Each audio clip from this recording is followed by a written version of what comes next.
দিয়ে চলে যান, তবুও এইরকম বসে বসে সময় ক্ষেপণ করা আর অসহায় মানুষগুলোর জান শেষ করে দেওয়ার কোনো মানে হয় না। আপনি ডিসি স্যারকে ডাকেন, আপনি ডিসি স্যার আছেন,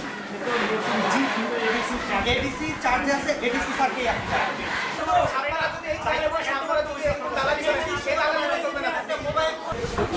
ডিসি অফিসে যেহেতু সে আজকে উদ্যোগ হচ্ছে না,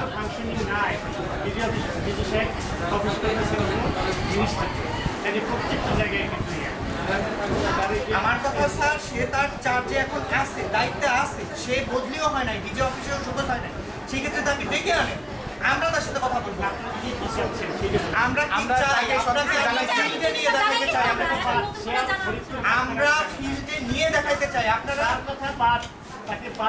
আচ্ছা যদি তাই হয়, যদি তাই হয়, আমাদের চিঠি ইস্যু করার কথা ছিল, এরপরে অভিযান দেওয়ার কথা ছিল, বাংলাদেশের যে সংবিধান অনুযায়ী গেজেট অনুযায়ী যে আইন ছিল সেই আইনকে লিপিবদ্ধ করে এরপর সংযুক্ত করে চিঠি ইস্যু করার কথা ছিল।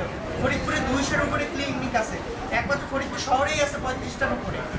আপনি আমার সাথে মেডিকেলে চলেন, প্রত্যেকটা ক্লিনিক থেকে যায় ওখানে সেবা নিচ্ছে। কি সেবা? যে ওইখান থেকে হ্যারাসমেন্ট হয়ে আসছে, বিভিন্ন হাতছানি হয়েছে, ডাক্তার নামে নার্সের নামে ভুয়া লোকজনের চিকিৎসায় তারা ক্ষতিগ্রস্ত হয়েছে। আপনি আমার সাথে চলেন। কি এই যে আপনার আলমদিনা নামে হসপিটাল, আরামবাগ নামে হসপিটাল, এই 2 দিন পর পর যায় বন্ধ করে দিয়ে আসেন, আবার খুলে নিয়ে বসেন। তারা কি হয়েছে সেখানে? যে অপবাদ আসছে, নার্স নাকি অপারেশন করে বাচ্চার মাথা কেটে ফেলছে, জানা গেছে সে নার্সই না। একজন পড়াশোনা করা নার্স কিভাবে এত বড় সাহস পায় নাকি যে সে যে একটা সাইড কাটবে? পেশেন্টের এই ক্ষমতা একজন নার্সের কোনোদিন নাই, কারণ সে একজন রেজিস্টার্ড নার্স হইলে সে জানে ডাক্তারের কাজ ডাক্তার করবে, নার্সের কাজ নার্স করবে। যখন আইন সরকার পাশ করে সংসদে, ওই আইনগুলোকে আপনাদের পালন করা এবং সেগুলো মাঠ পর্যায়ে বাস্তবায়ন করা আপনাদের ডিউটি না? আপনারা সেই ডিউটি কি বসে বসে জনগণকে দেখাবেন না পালন করবেন? সংবিধান পাশ হয় খালি কাগজে, আপনারা আপনাদের ডিউটি পালন করেন না।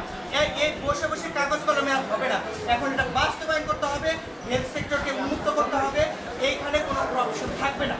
আপনারা যদি আপনাদের দায়িত্ব পালন করতে না পারেন, দায়িত্ব ছেড়ে দিয়ে চলে যান, তবুও এইরকম বসে বসে সময় ক্ষেপণ করা আর অসহায় মানুষগুলোর জান শেষ করে দেওয়ার কোনো মানে হয় না।